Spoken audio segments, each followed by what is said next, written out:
He thought the frozen log cabin his uncle left him was worthless.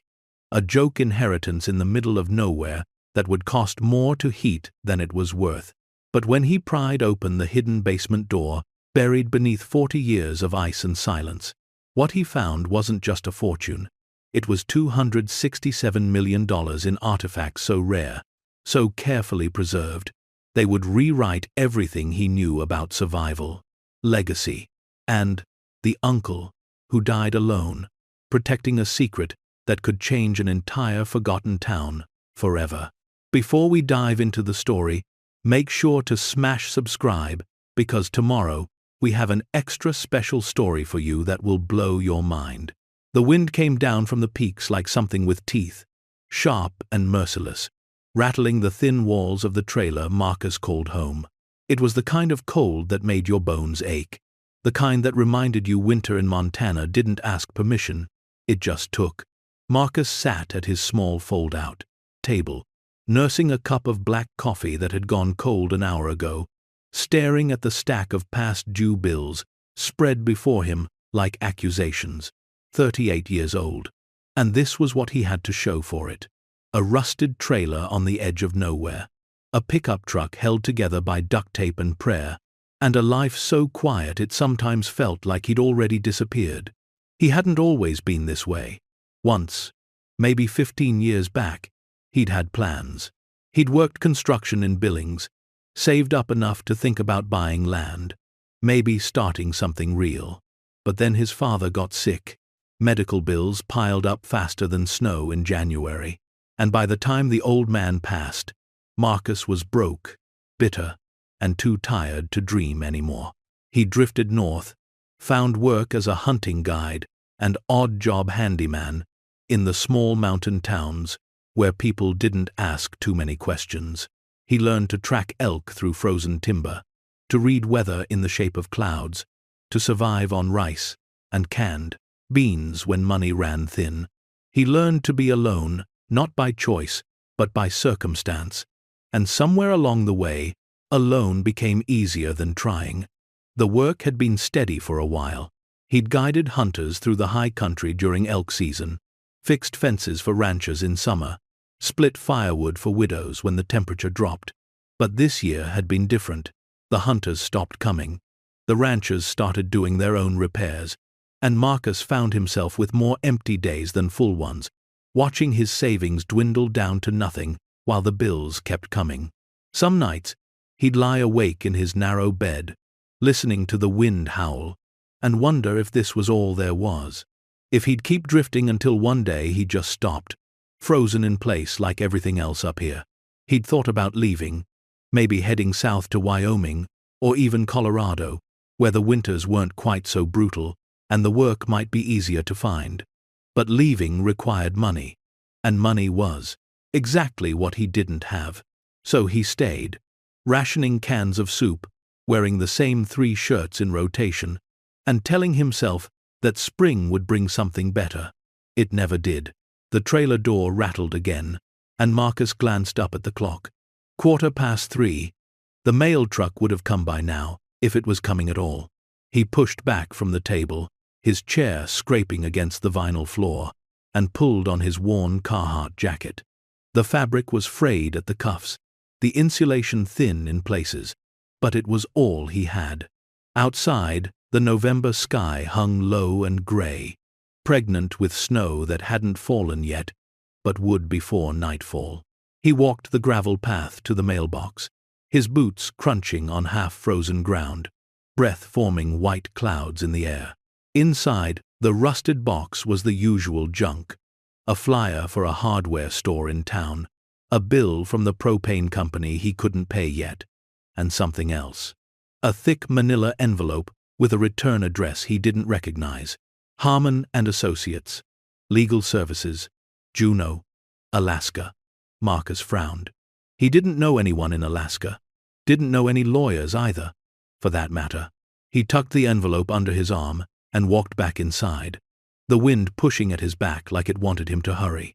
He dropped the other mail on the table and stared at the envelope for a long moment before opening it. The paper inside was thick, official-looking, with a letterhead stamped at the top. He unfolded it slowly, his rough hands clumsy with the crisp pages. The words swam in front of him at first. Legal jargon he had to read twice to understand. Then it clicked. His uncle, Samuel, had died. Samuel Torrance, his father's older brother, the one Marcus had met exactly twice in his entire life. Once at a family reunion, when Marcus was maybe 7, and once at his father's funeral, where Samuel had stood in the back, said nothing to anyone, and left before the reception. Marcus barely remembered what the man looked like: tall, quiet, with eyes that seemed to look through you rather than at you.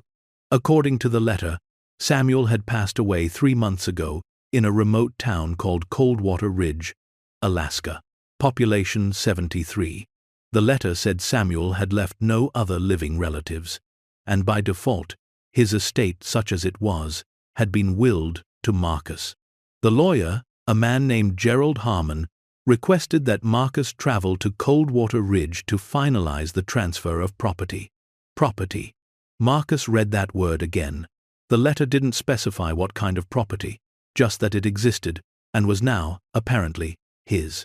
He sat back in his chair, the letter resting on his lap. Alaska. He'd never been that far north. Didn't know the first thing about it, except that it was cold, remote, and expensive to get to. The letter included a cashier's check for $2,000 to cover travel expenses. Marcus held the check up to the light, half expecting it to be fake, but it looked real, felt real. He set it down carefully, as if it might vanish if he moved too fast. For the first time in months, maybe years, Marcus felt something shift in his chest. Not hope exactly, he'd learned better than that, but curiosity. What could Samuel possibly have owned in the middle of Alaska that was worth leaving to anyone? And why him? They'd barely known each other. Marcus glanced around his trailer. The sagging couch, the hot plate he used for cooking, the space heater that barely worked. He had nothing here, nothing holding him. The jobs had dried up for the winter, and his bank account had $17 in it. $2,000 was more money than he'd seen at once in 2 years. That night, Marcus couldn't sleep. He kept thinking about his uncle, about those 2 brief meetings that amounted to maybe 15 minutes of total interaction across his entire life. At the family reunion, Samuel had been standing apart from everyone else, watching the kids play softball in the field, behind his grandmother's house. Marcus, 7 years old and shy, had wandered over because Samuel looked as out of place as Marcus felt. They'd stood together in silence for a while before Samuel spoke. "You like the mountains?" he'd asked. Marcus had nodded. Samuel had smiled faintly. "Good. Mountains don't lie to you. Remember that." Then he'd walked away, and Marcus hadn't understood what he meant until years later. At his father's funeral, Samuel had appeared like a ghost, wearing a black suit that looked uncomfortable on his frame. He'd stood in the very back of the church, hands clasped, face unreadable. Marcus, 23, and drowning in grief, had caught his eye once. Samuel had given him a single nod, not sympathy, not pity, just acknowledgement, and then he was gone. Marcus had always wondered about him after that. Why he lived alone, why he never called, why he seemed to carry something heavy that no one else could see. He made the decision before he could talk himself out of it. 2 days later, Marcus was on a plane. He'd cashed the check, bought the cheapest ticket he could find, and packed everything he owned into a single duffel bag. The flight from Billings to Anchorage took 4 hours, and from there, he caught a puddle jumper to a tiny airstrip outside a town called Fairhaven. The pilot, a grizzled man in his 60s with a beard like steel wool, barely spoke. He just nodded when Marcus climbed aboard and handed him the address written on the lawyer's letterhead. The plane rattled and groaned through gray skies, flying low over endless stretches of pine and snow. Mountains rose in the distance like jagged teeth, their peaks lost in clouds. Marcus pressed his face to the small window, watching the world below grow emptier, quieter, more unforgiving. This was the kind of land that didn't care if you lived or died. It would freeze you, bury you, and forget you by spring. The landscape stretched in every direction without a single sign of human life. No roads, no towns, no smoke from distant cabins, just white and green and gray forever. He understood, suddenly and completely, why someone would come here to disappear. The plane descended toward a narrow strip of cleared land, barely visible against the white. The landing was rough, the kind that made your stomach drop and your hands grip the seat. When the engine finally cut, the silence was so complete, it felt like the world had stopped breathing. Coldwater Ridge is about 8 miles that way, the pilot said, pointing northeast. You got a ride? Marcus shook his head. The pilot grunted. There's a guy named Hank who runs supplies up here. He'll be by in about an hour. Wait by the shed. Then he turned and started unloading cargo like Marcus had already disappeared. Marcus waited. The cold here was different from Montana. It was sharper, wetter, the kind that sank into your lungs and stayed there. He paced to keep warm, his breath coming out in thick plumes. True to the pilot's word, about 50 minutes later, a battered blue pickup rolled up the dirt road, chains clattering on the tires. The driver was a barrel-chested man in his 50s, with a face like worn leather. You, Marcus, he called out the window. Marcus nodded. Hop in. Harmon told me you'd be coming. The drive to Coldwater Ridge was slow and jarring. The road was barely a road at all, just 2 frozen ruts, carved through trees and rock. Hank didn't talk much, which suited Marcus fine. He stared out at the landscape, trying to imagine his uncle living here. Why? What would make a man choose this kind of isolation? You ever meet Samuel? Marcus finally asked. Hank glanced at him. Few times, kept to himself mostly.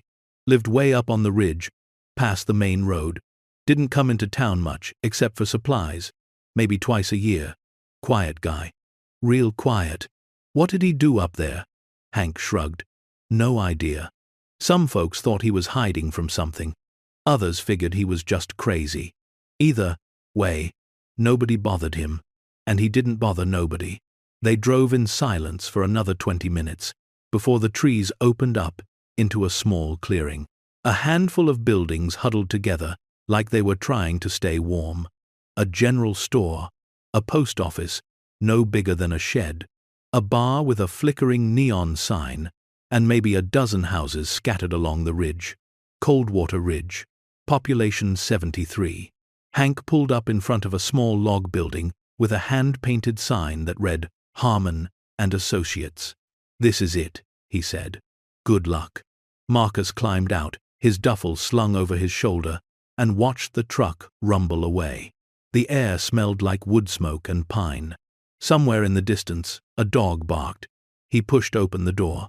Inside, the office was small and warm, heated by a wood stove in the corner.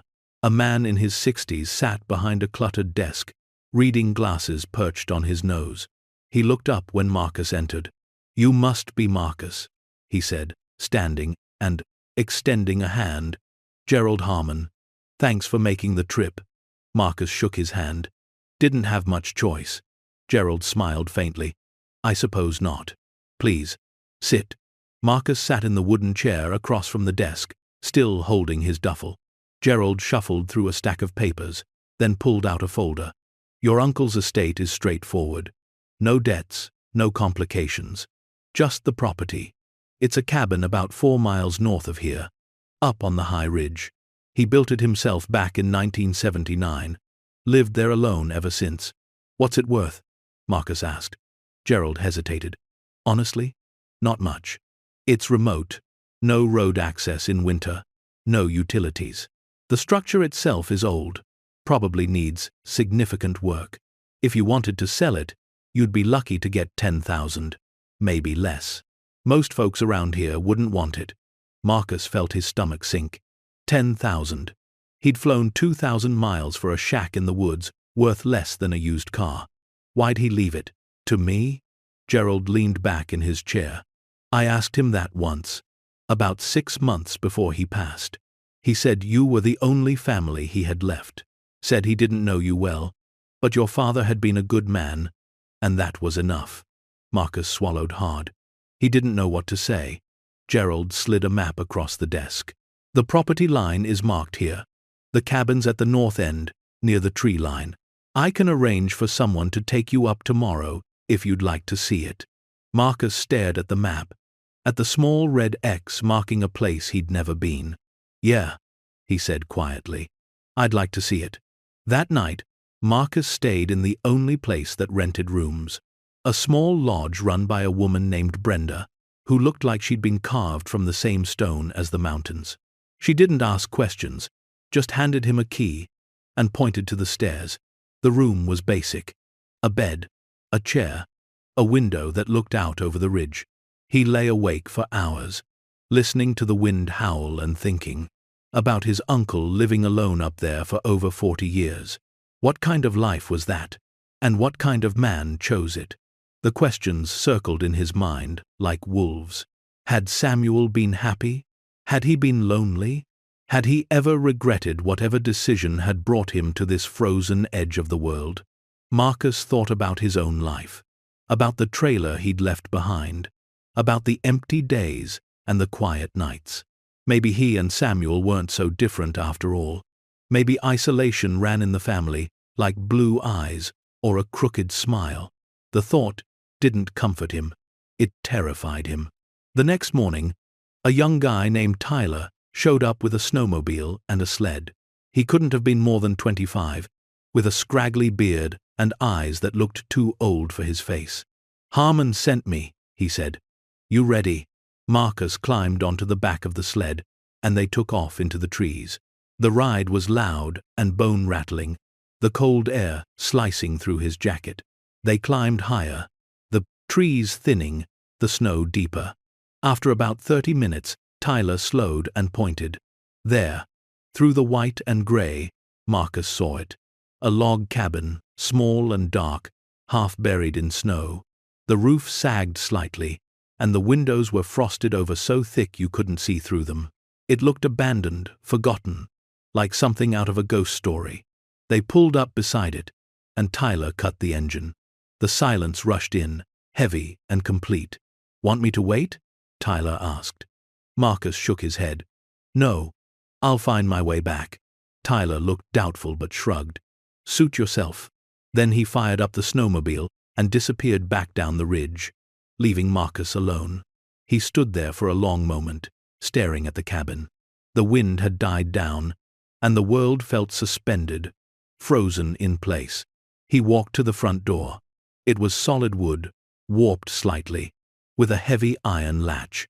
He pulled the latch, and the door groaned open, scraping against the floor. Inside, it was dark and cold, colder somehow than outside. He pulled out his flashlight and clicked it on. The beam cut through the darkness, illuminating a single room. A wood stove sat cold in the corner, a bed frame with a thin mattress, a table with 2 chairs, shelves lined with books, canned goods, tools. Everything was covered in a thin layer of frost. It looked like someone had just walked away and never came back. Marcus stepped inside carefully, his boots echoing on the wooden floor. The air smelled stale, like dust and old smoke. He walked the perimeter of the room, his light passing over each object. A mug sat on the table, frozen coffee still inside. A jacket hung on a peg by the door. A pair of boots sat neatly by the stove. It was eerie, preserved like a snapshot of a life interrupted. He opened the cabinets. Canned soup, beans, coffee, matches. Enough to survive, nothing more. He checked the shelves, books on survival, hunting, trapping, and oddly, several thick volumes on history and art. Marcus frowned. That didn't fit. He pulled one of the books down, blowing dust from the cover. Roman Antiquities and Their Preservation. Another, The Lost Treasures of the Ancient World. A third, Art, Theft, and Recovery in the 20th Century. These weren't the books of a hermit trying to survive in the wilderness. These were the books of someone studying something specific, something important. Marcus's pulse quickened. He replaced the books and continued his search, now looking for anything else that seemed out of place.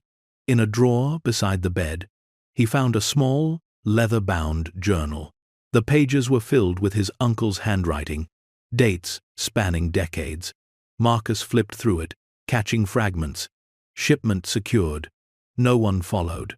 Moved 3 pieces to secondary location. Trust no one, not even family. The entries were cryptic, careful. Like Samuel had known, someone might read them someday, and wanted to reveal as little as possible. He moved to the back wall, running his hand along the logs. They were solid, well-made, fitted tightly. His uncle had known what he was doing. Then his fingers caught on something. A seam. He stepped back, shining his light along the wall. There, barely visible, was a break in the logs, a line so fine he almost missed it. He pressed against it. Nothing. He pushed harder. Still nothing. Then he noticed a small knot in one of the logs, about chest height. It looked natural, but when he touched it, it shifted slightly. He pushed it, and something clicked deep in the wall. The seam cracked open, just an inch, revealing darkness beyond. Marcus's heart began to pound. He wedged his fingers into the gap and pulled. The false wall swung inward, groaning on hidden hinges, revealing a narrow doorway. Beyond it, stairs descended into blackness. He stood frozen, his breath coming faster now. A hidden room. No, a basement. In a cabin that was supposed to be simple, remote, worthless. He shone his light down the stairs. They were stone, old, descending steeply into the earth. The air that rose from below was dry, strangely warm, and smelled faintly of metal and wood polish. Marcus hesitated. Every instinct told him to turn around, to leave, to forget what he'd seen. But curiosity, that dangerous thing, pulled him forward. He took the first step down, then another. The walls were stone, smooth, and carefully cut. This wasn't some amateur construction. This was intentional, professional, built to last. He descended slowly, counting 15 steps before the stairs ended and the space opened up. He swept his flashlight across the darkness, and what he saw made him stop breathing. The beam landed on glass cases, dozens of them, lining the walls. Inside, objects glimmered. Gold coins stacked in neat rows. Jewelry that caught the light and threw it back in rainbow fragments. Paintings in ornate frames. Sculptures of marble and bronze. Ancient-looking pottery. Manuscripts in protective sleeves. Weapons that looked centuries old. Marcus took a step forward, then another, his light dancing across a treasure trove that shouldn't exist. This wasn't a basement. It was a vault. His hands trembled as he approached the first case. Inside were gold bars, stamped with dates and serial numbers. 1933, 1941. He moved to the next case. Roman coins, Greek pottery, artifacts that belonged in museums, not buried under a frozen cabin in Alaska. His mind reeled. How? Why? He turned in a slow circle, his light revealing more and more. Shelves of rare books, paintings he vaguely recognized from art history, classes he'd barely paid attention to in high school, cabinets filled with documents in protective folders, and in the center of the room, a desk. Solid oak, covered in journals, maps, and a single envelope with his name written in careful script. Marcus. He approached it like it might explode. His hands shook as he picked it up and tore it open. Inside was a letter, several pages, written in the same careful hand. Marcus, if you're reading this, then I'm gone, and you've found what I spent my life protecting.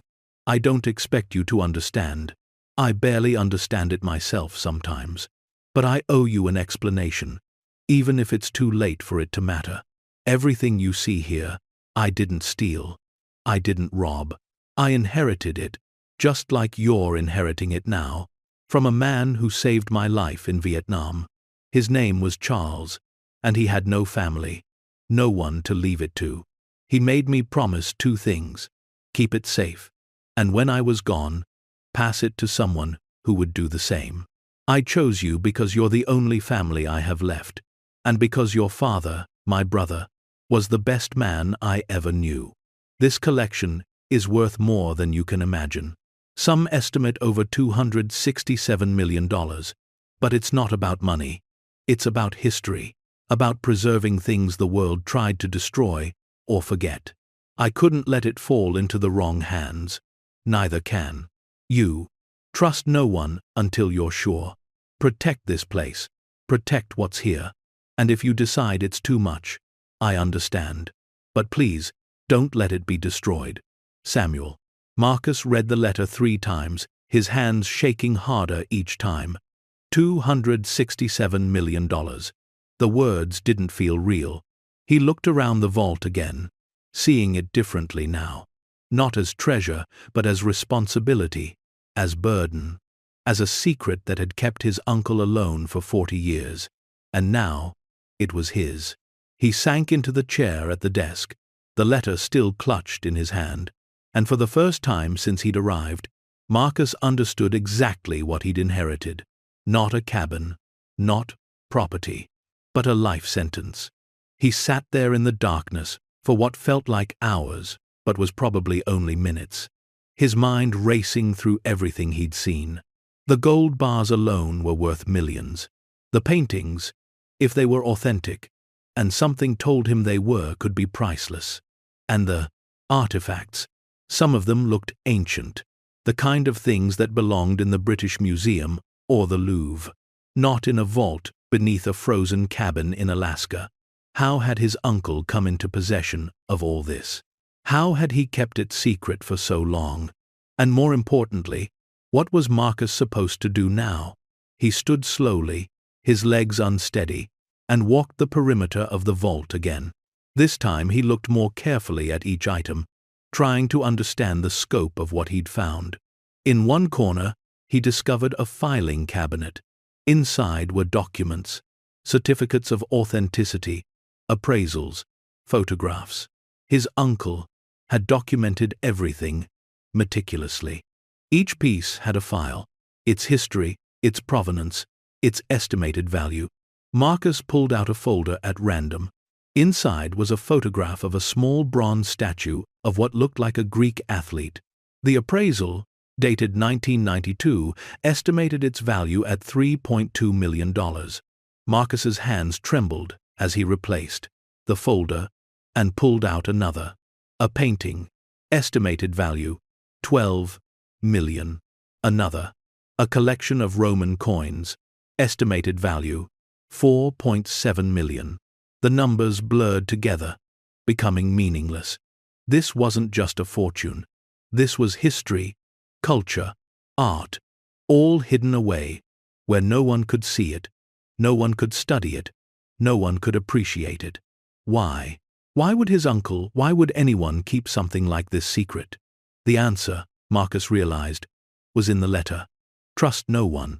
His uncle had been protecting this collection not just from thieves, but from something else, from people who would exploit it, destroy it, use it for purposes it wasn't meant for. But who? And from what?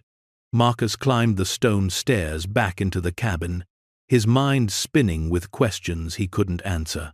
The afternoon light was fading, and he realized he'd been down there longer than he thought. He closed the false wall carefully, listening to it click back into place. Then he stood in the middle of the cabin, looking at everything with new eyes. This place wasn't worthless. It was priceless. And it was his.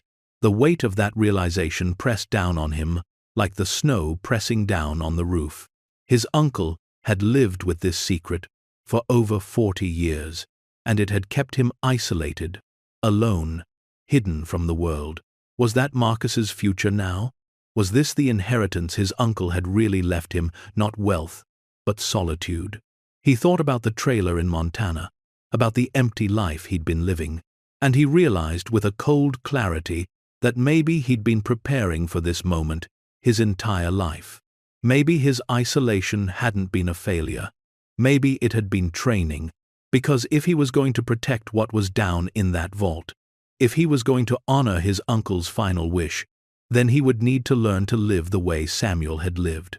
Alone, hidden, always watching, always waiting for the moment when someone discovered the truth. And that moment, Marcus knew with absolute certainty, would come, because secrets this big never stayed buried forever, no matter how deep you buried them. Marcus spent the first night in the cabin. He couldn't bring himself to leave, not with $267 million sitting beneath his feet. He built a fire in the wood stove, using logs his uncle had stacked years ago, and watched the flames throw shadows across the walls. The warmth felt wrong somehow, like he was intruding on something sacred. He ate a can of beans he'd found in the cabinet, the metal spoon scraping against the tin in the silence. Every sound felt amplified. The crackle of the fire, the wind pressing against the windows, the settling of old wood. He kept thinking about the vault below, about all those glass cases filled with impossible things. Sleep didn't come easy. When it finally did, his dreams were restless, filled with images of gold coins cascading like water, and paintings that whispered secrets he couldn't understand. He woke before dawn, his back aching from the thin mattress, and knew immediately what he had to do. He had to go back down, had to see it all again in the light of day, or as much light as he could bring into that underground room. He had to know if it was real, or if exhaustion and altitude had somehow made him hallucinate the whole thing. He descended the stone stairs with his flashlight and 2 battery-powered lanterns he'd found in the cabin. The vault looked exactly as he'd left it, which somehow surprised him. Part of him had expected it to vanish, to reveal itself as some kind of elaborate dream. But it was real, painfully, impossibly real. He set the lanterns on the oak desk and let the light fill the space. Now he could see details he'd missed in the darkness, the care with which everything had been arranged, the precision of the climate control system humming quietly in the corner, keeping the temperature stable, the dehumidifiers that prevented moisture from destroying the artifacts. This wasn't amateur hour. This was professional-grade preservation. Marcus walked slowly through the vault, stopping at each case. A collection of medieval manuscripts, their pages covered in illuminated letters and gold leaf. A set of jade figurines that looked Chinese, maybe thousands of years old. Jewelry that sparkled even in the dim light. Diamonds, rubies, emeralds, set in platinum and gold. Watches too, dozens of them, each in its own velvet-lined box. He recognized some of the names, even though he knew nothing about watches. Patek Philippe, Rolex, Vacheron Constantin. The dates on the cards beneath them ranged from the 1920s to the 1960s. In another section, he found weapons. Not modern guns, but historical pieces. Swords with jeweled hilts. Daggers with blades that still gleamed. A pair of flintlock pistols that looked like they belonged to a pirate. Each had a small placard with information. Origin, date, historical, significance. His uncle had catalogued everything like a museum curator. Because that's what he was, Marcus realized. Samuel hadn't been hoarding treasure. He'd been preserving history. Marcus returned to the desk and opened the first of his uncle's journals. The leather binding creaked as he spread it open.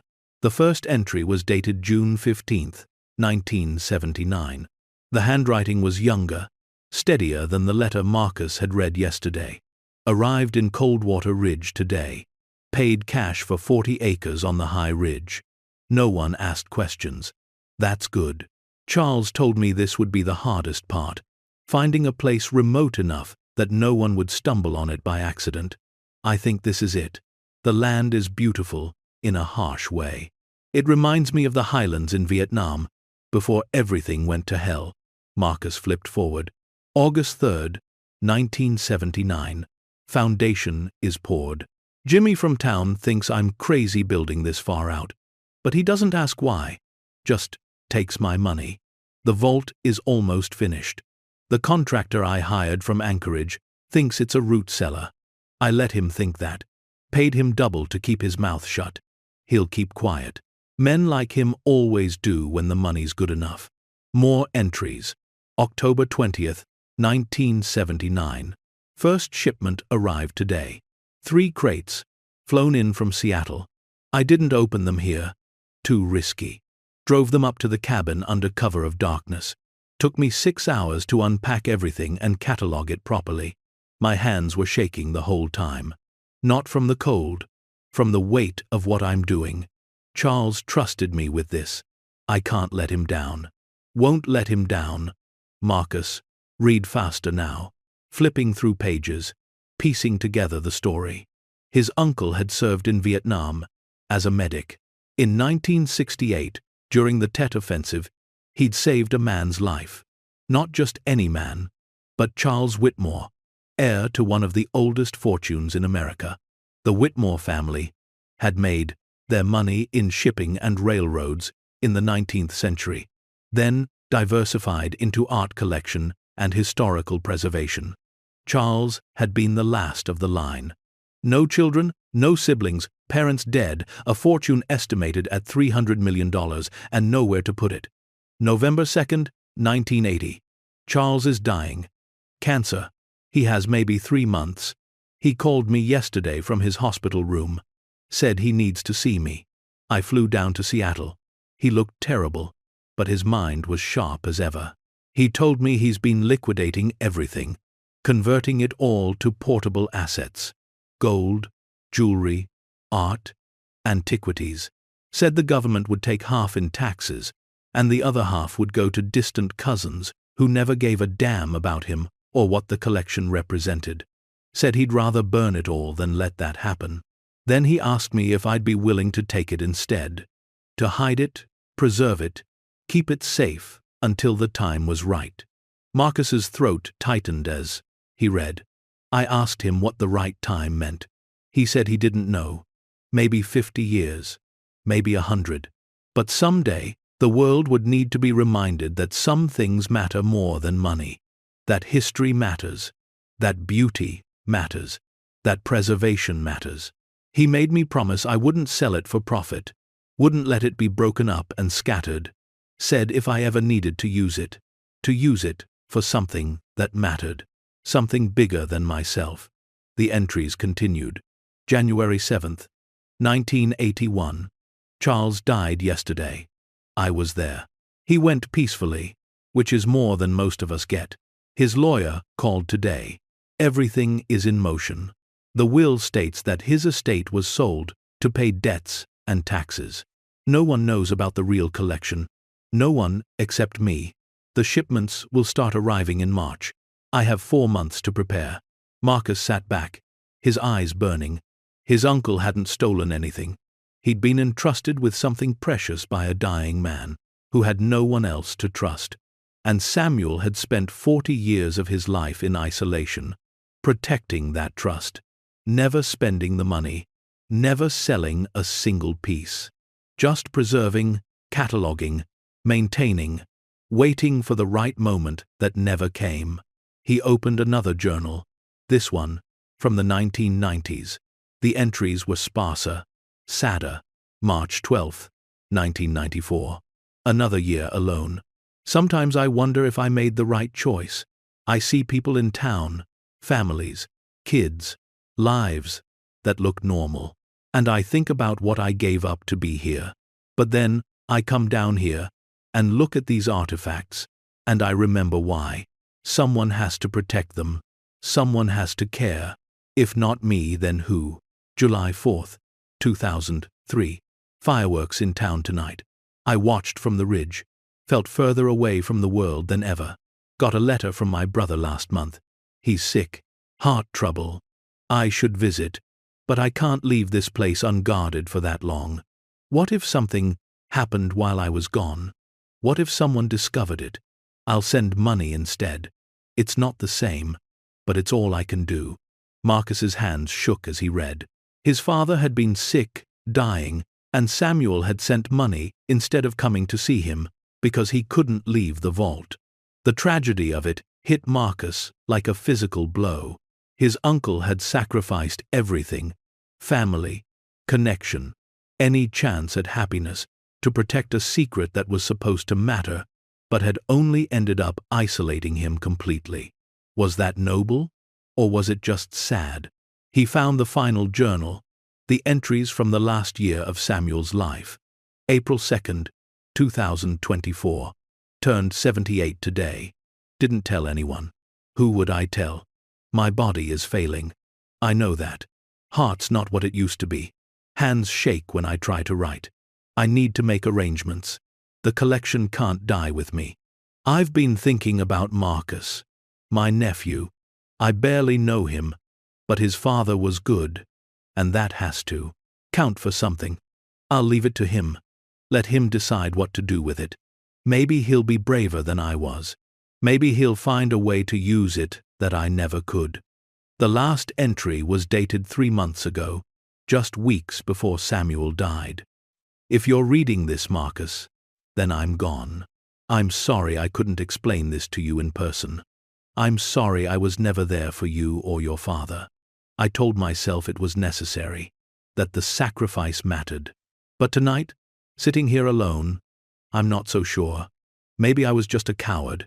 Maybe I was just a man who found something bigger than himself and let it swallow him whole. Don't make my mistakes. Don't let this place become your prison. Use it or walk away, but don't let it use you. Samuel. Marcus closed the journal and sat in silence. The weight in his chest was crushing. His uncle had died alone, consumed by responsibility, by a promise made to a dying man decades ago. And now that same responsibility sat on Marcus's shoulders. He looked around the vault at the hundreds of millions of dollars in artifacts, and for the first time, he understood that it wasn't wealth. It was a burden. A beautiful, terrible burden that had destroyed his uncle's life. Would it destroy his too? He spent the rest of that day going through the filing cabinets, reading appraisals, examining certificates of authenticity. Everything was meticulously documented. His uncle had kept records of every piece, where it came from, what it was worth, why it mattered. One folder contained a complete inventory list. Marcus counted the entries. 473 individual items or collections. The estimated total value, calculated in 2020, $267,300,000. The number was so large it stopped meaning anything. But it was the stories behind the objects that got to Marcus. A painting by a lesser-known impressionist that had been in Charles's family for 3 generations. A Roman coin, collection that had survived 2 world wars. A set of first edition books signed by their authors, some of whom had died centuries ago. Each piece had history, had meaning beyond its monetary value. And his uncle had understood that, had given his life to protect that meaning. But what was Marcus supposed to do with it? He couldn't live here for 40 years like Samuel had. He couldn't cut himself off from the world to guard a secret. But he also couldn't just walk away and pretend he'd never found it. And selling it? That felt like betrayal. What happens next will force Marcus to make the hardest decision of his life. Expose him to dangers he never imagined, and reveal that some secrets are worth protecting no matter the cost. Stay tuned to see what happens next. If you're enjoying the story, please like, share, and subscribe for more. For 3 days, Marcus lived in the cabin, barely eating, barely sleeping, just thinking.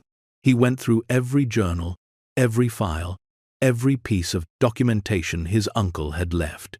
He learned about Charles Whitmore, about his passion for history, and his fear that the modern world was losing touch with the past. He learned about the years of planning it took to move the collection, about the false trails Samuel had laid to make sure no one could trace it.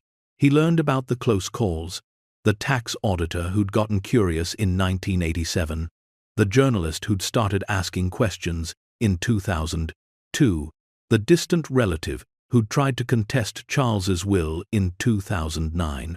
Each time, Samuel had been ready, had protected the secret, had kept everything hidden.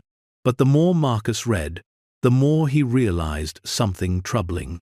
His uncle had been paranoid, and maybe for good reason. The journals mentioned people watching him, cars driving past the cabin slowly, strangers asking questions in town. Samuel had never confirmed whether these were real threats or just his imagination, but the fear had been constant. And now that fear was Marcus's, because if people had been looking for this collection once, they'd look again, especially if word got out that Samuel was dead and had left property to an heir. Marcus needed to verify what he had. He couldn't just accept the appraisals from years ago. The market changed, values fluctuated, and more importantly, he needed to know if any of these items were stolen, if there were claims against them, if taking possession of them would make him a criminal. He couldn't do that from here. He needed internet, experts, access to databases, and auction records. He needed to go back to civilization, at least for a while. But leaving the cabin unattended terrified him. What if someone broke in? What if the vault was discovered? He spent an entire day securing the place as best he could. He changed the locks on the door, installed a battery-powered motion sensor camera he bought from the general store, and covered the false wall with a bookshelf that looked like it had been there for years. Then he took photographs of everything in the vault, hundreds of pictures documenting every item, every angle. He uploaded them to an encrypted cloud storage account using his phone's hotspot, the signal barely strong enough to function. It took 6 hours, but he got it done. If something happened, at least there would be a record. On the 4th day, he hiked back down to Coldwater Ridge and caught a ride with Hank to the airstrip. The pilot raised an eyebrow when he saw Marcus. That was quick. Most folks who go up to that cabin don't come back for weeks. Marcus forced a smile. Just needed to see it, decide what to do with it. The pilot nodded, and they flew south in silence. Back in Anchorage, Marcus checked into a cheap motel and spent 3 days glued to his laptop. He started with the paintings. He cross-referenced the images he'd taken with auction records, museum databases, and catalogs of lost or stolen art. Most of the pieces checked out. They'd been legitimately owned by Charles Whitmore, purchased through reputable dealers in the 50s and 60s. But 2 of them flagged. Both were listed as missing from private collections in Europe, their whereabouts unknown since the 1970s. Marcus's stomach dropped. Had Charles acquired stolen art? Or had he purchased them legitimately and the previous owners reported them stolen for insurance fraud? He moved on to the antiquities.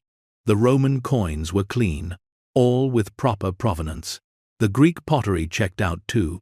But one piece, a small bronze statue, had a complicated history.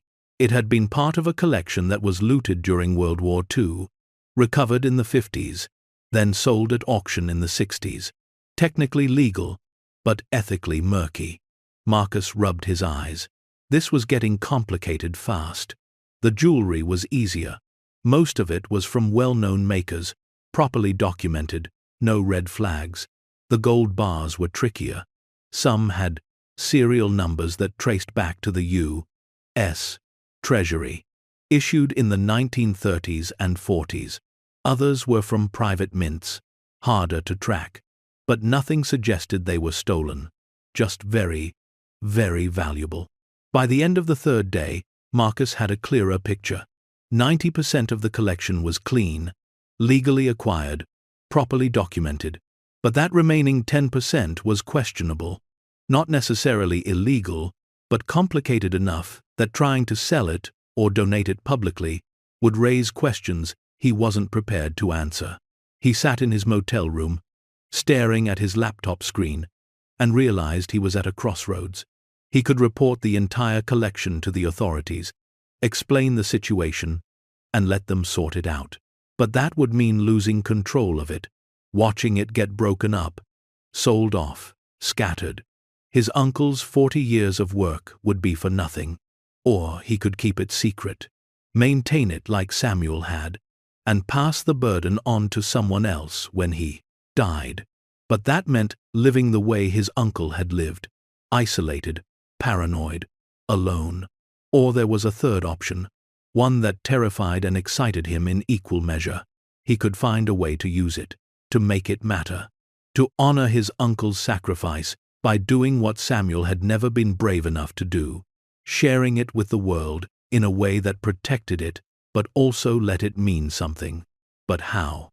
Marcus had no experience with museums or foundations or any of that. He was a hunting guide and handyman with $17 in his bank account before he'd inherited this mess. What did he know about preserving historical artifacts or navigating the legal complexities of a collection this size? He needed help, but his uncle's warning echoed in his mind. Trust no one. Because the moment Marcus started reaching out to experts, he'd be putting a target on his back. People would want to know where the collection was, what it contained, how much it was worth. And some of those people wouldn't ask nicely. On his fourth night in Anchorage, Marcus went to a bar. He needed to think, and thinking in that cramped motel room was suffocating him. He sat at the end of the bar nursing a beer he didn't really want, watching hockey on the TV mounted above the bottles. The place was half empty, just a few locals and a couple of tourists who'd missed their cruise ship departure. He was about to leave when a man sat down 2 stools away. Mid-50s, graying beard, expensive jacket that didn't match the dive bar atmosphere. The man ordered whiskey, neat, and didn't look at Marcus, but something about him felt wrong, too casual, too aware. After a few minutes, the man spoke without turning his head. "You're Marcus Torrance." It wasn't a question. Marcus's blood went cold. "Do I know you?" The man smiled slightly. "No, but I knew your uncle." He turned now, his eyes sharp despite the easy demeanor. "My name is Walter. I worked with Samuel years ago, helped him with some logistics, transportation, that sort of thing." Marcus gripped his beer bottle tighter. "He never mentioned you. He wouldn't have. Our arrangement was discreet. But when I heard he'd passed, and that he'd left property to a nephew, I got curious. Thought I'd look you up. See how you were handling things." Marcus's mind raced. Was this guy legitimate? Or was he exactly the kind of threat his uncle had warned about? "I don't know what you're talking about," Marcus said carefully. "I inherited a cabin. That's it." Walter's smile widened. "Sure. A cabin. On 40 acres, in the middle of nowhere. Built with a vault that cost more than most people's houses. I helped pour that foundation, Marcus. I know exactly what's under that cabin." Marcus's heart hammered. He set down his beer and stood. "I think you've got me confused with someone else." Walter didn't move. "Your uncle was a good man. Principled. But principle doesn't keep you safe. Just makes you predictable. You've been in Anchorage for 3 days, using your phone to research items in the collection. You think that's invisible? You think no one's paying attention?" Marcus felt sick. "Who are you?" Walter finally turned fully to face him. "Someone who can help, or someone who can make things very difficult. Your choice. But either way, you need to understand something. That collection has been off the radar for 40 years. Now it's back in play. And there are people, powerful people, who've been waiting a long time for this moment. Your uncle managed to keep them at bay. Can you?" Marcus backed toward the door. "Stay away from me." Walter shrugged. "I'm not your enemy, Marcus. But you're about to find out who is." Marcus pushed through the door into the cold Anchorage night, his breath coming in short gasps. He walked quickly back to the motel, checking over his shoulder every few seconds. His hands shook as he unlocked his room. Inside, he locked the door, threw the deadbolt, and wedged a chair under the handle. Then he sat on the bed and tried to think through the panic. Walter knew about the vault. Knew Marcus had been researching, which meant someone had been watching him, tracking his internet usage, monitoring his movements. How was that possible? Unless his uncle's paranoia had been completely justified. Unless there really were people out there who knew about the collection and had been waiting for Samuel to die so they could make their move. And Marcus had just made himself visible by doing research on an unsecured network in a public motel. He'd been an idiot. A naive, careless idiot. He grabbed his laptop and phone, checked them for any tracking software he could detect. Found nothing. But that didn't mean anything. He wasn't an expert. He factory reset both devices, wiped them clean, then sat in the dark room wondering what to do next. He couldn't go back to the cabin. Not if people knew who he was and where the vault was located. But he couldn't run either. Where would he go? And what about the collection? He couldn't just abandon it. His uncle had given 40 years of his life to protect it. Marcus couldn't throw that away because he got scared the first time someone threatened him. He spent the rest of the night planning. By dawn, he'd made his decision. He would go back to Coldwater Ridge, but not directly. He'd take a roundabout route, switch transportation multiple times, make sure no one was following. And once he got back to the cabin, he'd fortify it properly, install better security, create backup plans, document everything in case something happened to him. And then he'd figure out the next step, because Walter was right about one thing. Marcus couldn't keep the collection hidden forever. His uncle had managed it through sheer isolation and paranoia, but Marcus wasn't his uncle. He didn't want to spend the next 40 years alone on a frozen ridge. There had to be another way. He just had to survive long enough to find it. Marcus took 3 different flights to get back to Alaska, each one under a different name, using fake IDs he'd purchased from a guy in Anchorage who didn't ask questions. It cost him $800 he didn't have, money he'd withdrawn from the $2,000 travel fund before he'd wiped his accounts. He flew from Anchorage to Seattle, Seattle to Juneau, then caught a cargo plane to Fairhaven, with a pilot who was more interested in his contraband cigarettes than his passenger. The whole journey took 2 days, and Marcus spent every minute of it watching, waiting, checking to see if anyone was following. No one was. Or if they were better at hiding than he was at spotting them. When he finally made it back to Coldwater Ridge, it was late afternoon. The sky bruised purple and gray with an incoming storm. Hank picked him up from the airstrip. Same battered blue truck, same weathered face. But this time, something was different. Hank kept glancing at him sideways, like he wanted to say something but couldn't figure out how to start. Finally, about halfway to town, he spoke. "You got people asking about you." Marcus's stomach dropped. "What people?" Hank shrugged, keeping his eyes on the rutted road. "City types. Suits. Showed up 3 days ago, asking about Samuel's property, about who inherited it. Gerald told them it was private, but they've been hanging around town, staying at Brenda's lodge, asking questions." "What kind of questions?"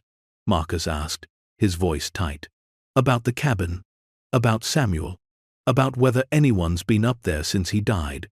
I didn't tell them nothing, but others might have. Tyler mentioned he took you up there last week. Didn't think nothing of it at the time." Hank glanced over again. "You in some kind of trouble, son?" Marcus stared out the window at the endless white landscape. "I don't know yet." When they reached town, Marcus asked Hank to drop him at the general store instead of Gerald's office. He needed supplies before he went back up to the cabin, and he needed to get a sense of who these people were and what they wanted. The store was small, cramped, smelling of coffee and old wood. A woman in her 60s stood behind the counter, her name tag reading Dorothy. She looked up when Marcus entered, and her expression shifted immediately from neutral to concerned. "You're Samuel's nephew," she said. It wasn't a question. Marcus nodded. "Word travels fast. Always does in towns this small. You should know there's been folks asking about you. Not friendly folks, if you catch my meaning." Marcus grabbed a basket and started loading it with supplies, canned goods, batteries, matches, ammunition for the rifle he'd found in his uncle's cabin. What you tell them? Dorothy rang up his items slowly, deliberately. Told them, I didn't know nothing about Samuel's business. But they're persistent. Been in here twice, asking if anyone knew where his cabin was, if there was anything valuable up there. I played dumb. But, Marcus, they ain't stupid. And they ain't tourists. Marcus paid in cash. How many of them are there? 4 that I've seen. Could be more. They're staying at the lodge. But they've been driving around, looking at maps, talking to anyone who'll listen. She handed him his change, then leaned forward and lowered her voice. Your uncle, he kept to himself, but folks around here respected that. We didn't pry. Figured a man's business was his own. But whatever he was hiding up there, it's got some people real interested. You be careful. Marcus took his supplies and left, his mind racing. 4 people, maybe more, asking questions, mapping the area. That meant they were planning something. Maybe reconnaissance. Maybe an actual attempt to reach the cabin. He had to get up there first. Had to secure the vault before they made their move. He went to Gerald's office next. The lawyer looked up from his desk, his expression grave. I was hoping you'd come see me before you went back up there. What's going on? Marcus asked, closing the door behind him. Gerald took off his reading glasses and set them down carefully. 3 days ago, I got a visit from a man named Richard Castellano. He's a lawyer representing a firm called Heritage Recovery International. They claim to be a historical preservation company, but from what I can tell, they're more like high-end treasure hunters, legal ones, mostly. They recover lost or stolen artifacts and return them to their rightful owners for a fee. Marcus felt his blood go cold. What did they want? They said they have reason to believe your uncle was in possession of items that belong to various estates and museums. Items that went missing decades ago. They want access to the property to conduct an investigation. I told them they'd need a warrant. But Marcus, they're working on getting one. They've got connections, judges, politicians. If they can convince a court that there's probable cause to believe stolen property is on your land, they'll get their warrant, and then you'll have no choice but to let them in. How long do I have? Marcus asked. Gerald shrugged. Days, maybe a week. They're moving fast, which tells me they know something specific. This isn't a fishing expedition. They know what's up there, or at least they think they do. Marcus sat down heavily in the chair across from the desk. My uncle didn't steal anything. Everything in that vault was legally acquired by a man named Charles Whitmore. Samuel was just protecting it. Gerald leaned forward. Can you prove that? Do you have documentation? Bills of sale? Provenance records? Marcus nodded slowly. Yeah. My uncle kept everything. Every receipt, every certificate, every appraisal. It's all there. Then, you need to get a lawyer. A good one. Someone who specializes in estate law and cultural property. Because if Heritage Recovery gets their warrant and finds what they're looking for, they'll tie you up in legal battles for years. Even if you win, the cost will destroy you. Gerald paused. Or you could sell it, quietly, before they can move. There are private collectors who'd pay millions for a collection like that. No questions asked. Marcus looked at him sharply. You know what's down there? Gerald smiled faintly. Samuel and I were friends for 30 years. He never told me outright. But I'm not stupid. A man doesn't live alone on a mountain for 40 years, guarding a root cellar. Whatever he was protecting, it was important enough to sacrifice everything for. The question is it important enough for you to do the same?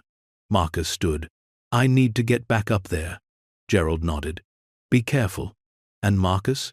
Don't trust anyone who shows up claiming they want to help. Everyone's got an angle.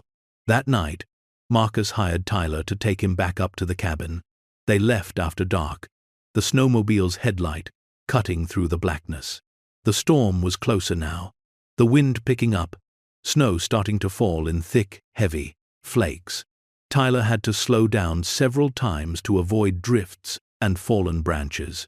When they finally reached the cabin, Marcus paid him double. "Don't tell anyone you brought me up here," Marcus said. Tyler pocketed the cash and looked at him with those old eyes. "I won't. But Marcus, there's talk in town. People saying your uncle was sitting on something big, saying that's why those city folks are here. You should know, that kind of talk spreads. And when it spreads, people get ideas." "What kind of ideas?" Tyler glanced back toward town. Then, at Marcus. "The kind where folks start thinking maybe they should get a piece of whatever's up here before someone else does. Not everyone in Coldwater Ridge is honest. Some folks are just poor and desperate. And desperate people do desperate things." Then he fired up the snowmobile and disappeared into the storm, leaving Marcus alone with the wind and the darkness and the crushing weight of what was coming. Marcus spent the next 2 days fortifying the cabin. He reinforced the door with steel bars he'd bought from the hardware store.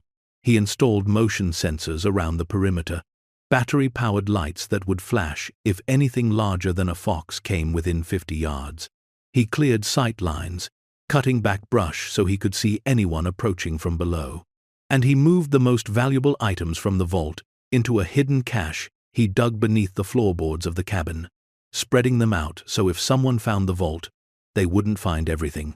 It was exhausting work, made harder by the storm that had settled over the ridge. The temperature dropped to 15 below zero. The wind howled like something alive and angry. Snow piled up against the cabin walls, and Marcus had to shovel his way out every morning just to check the perimeter. But the storm also provided cover. No one could approach the cabin in this weather without him hearing them long before they arrived. He used the time to go through his uncle's documentation again, organizing it, photographing the most important pieces, creating a paper trail he could use to prove ownership, if it came to that. He found letters between Samuel and Charles Whitmore, detailed records of every transaction, even a video recording Charles had made before he died, explaining his wishes. It was dated March 19, 1981, the quality grainy but the audio clear. Charles sat in what looked like a hospital room, thin and pale, but his voice was strong. "My name is Charles Andrew Whitmore. I am of sound mind and body, though the doctors tell me I have less than a month to live. I'm recording this to make my intentions clear regarding my personal collection of art, antiquities, and historical artifacts. I am donating this collection in its entirety to Samuel James Torrance, a man who saved my life and whom I trust completely. It is my wish that he preserve these items and, when the time is right, ensure they are used in a manner that honors their historical and cultural significance. I do not want them sold to the highest bidder or scattered across private collections where they'll never be seen again. I want them to matter. Samuel understands this. I trust him to make it happen." Marcus watched the video 3 times, his throat tight. This was the proof he needed. Charles had willingly given everything to Samuel. There was no theft, no fraud, just a dying man's last wish and a promise kept. But would that be enough to stop heritage recovery? Would it be enough to convince a judge? He wasn't sure. On the 3rd night, the storm finally broke. The wind died down, the snow stopped falling, and an eerie silence settled over the ridge. Marcus stood at the window, looking out at the moonlit landscape. Everything glowed silver and blue, beautiful and deadly. That's when he heard it. Engines. Multiple engines, growling up the mountain. Marcus grabbed his rifle and moved to the door, his heart pounding. He peered through a crack in the boards he'd nailed over the window. 4 snowmobiles were climbing the ridge, their headlights sweeping through the trees. They stopped about 200 yards from the cabin, just beyond the range of his motion sensors. The engines cut, and men climbed off. 4 of them, all dressed in expensive cold-weather gear. One of them pulled out a bullhorn. "Marcus Torrance," the voice boomed, distorted but clear. "My name is Richard Castellano. I represent Heritage Recovery International. We have a legal right to inspect this property. We're not here to harm you or steal anything. We just want to verify the contents of the collection and ensure that nothing illegal is on the premises. Please open the door and let us in." Marcus didn't move, didn't respond. His mind raced. They didn't have a warrant yet, or they would have led with that. This was intimidation, a show of force meant to scare him into cooperating. After a moment of silence, Castellano spoke again. "Mr. Torrance, I understand your hesitation, but you should know, we're not the only ones interested in what's inside that cabin. There are others, less scrupulous parties. If you cooperate with us, we can help protect you and the collection. If you don't, we can't guarantee your safety." "That's a threat," Marcus called out, his voice carrying across the snow. Castellano lowered the bullhorn. "It's a warning. A fact. You're sitting on $250 million in artifacts. How long do you think you can keep that secret? How long before someone with guns and no conscience shows up instead of lawyers with paperwork?" Marcus tightened his grip on the rifle. "You're not coming in. Not without a warrant." One of the other men stepped forward, younger, aggressive. "We can get a warrant in 48 hours. Why make this difficult?" "Because it's my property," Marcus said. "And you're trespassing. Leave. Now." For a long moment, no one moved. The four men stood in the snow, conferring quietly. Then Castellano raised the bullhorn again. "We'll be back, Mr. Torrance. With proper authorization. I suggest you use the time to reconsider, because one way or another, we're going to see what's inside that vault." They climbed back onto their snowmobiles and descended the ridge, the sound of their engines fading into the distance. Marcus stood at the door for another hour, watching, waiting, making sure they were really gone. When he was finally convinced, he went back inside and sat at the table, his hands shaking. This was just the beginning. He knew that. Castellano would get his warrant, would come back with law enforcement, and Marcus would have no choice but to let them in. And once they catalogued everything, once the existence of the collection became public knowledge, the real nightmare would start. Legal battles over ownership, claims from museums and estates, media attention, treasure hunters. Everyone with an angle would descend on this place like wolves. The next morning, Marcus hiked down to town. He needed to talk to Gerald, needed to figure out his legal options before Castellano came back. But when he reached Coldwater Ridge, he found the small community in chaos. A news van from Anchorage sat outside the general store, a reporter doing a stand-up with the mountains in the background. People clustered in small groups, whispering, pointing. Marcus ducked into Gerald's office through the back entrance. The lawyer looked up, his face drawn. "It leaked," he said simply. "How?" Marcus demanded. Gerald pulled up a news website on his computer and turned the monitor toward Marcus. The headline read, $250 million art collection, hidden in Alaska cabin for 40 years. The article detailed everything: Charles Whitmore's fortune, Samuel's role in hiding it, the estimated value of the collection. Someone had talked. Someone had given the media enough information to run with the story. "This changes everything," Gerald said.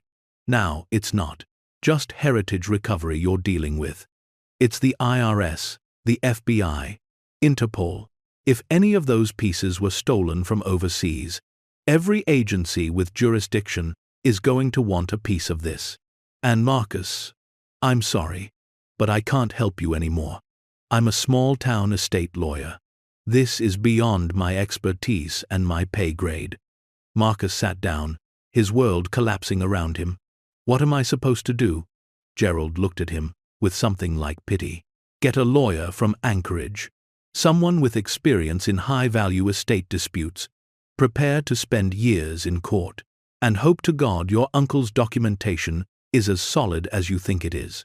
Marcus left the office feeling hollow. He walked through town, ignoring the stares and whispers. At the general store, Dorothy waved him over. "There's been people coming through all morning," she said quietly.